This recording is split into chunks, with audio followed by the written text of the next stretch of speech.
Praise the Lord. கர்த்தருக்கு ஸ்தோத்திரம். இன்றைய வசனம்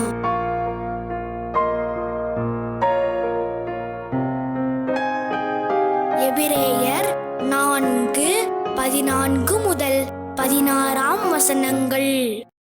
வானங்களின் வழியாய் பரலோகத்திற்கு போன தேவகுமாரனாகிய இயேசு என்னும் மகா பிரதான ஆசாரியர் நமக்கு இருக்கிறபடியினால் நாம் பண்ணின அறிக்கையை உறுதியாய் பற்றி கொண்டிருக்க கடவோம்.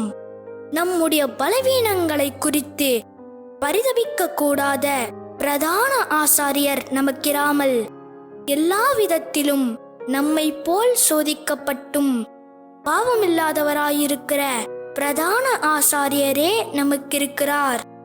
ஆதலால் நாம் இரக்கத்தை பெறவும் ஏற்ற சமயத்தில் சகாயம் செய்யும் கிருபையை அடையவும் தைரியமாய் கிருபாசன தண்டையிலே சேரக்கடவோம்.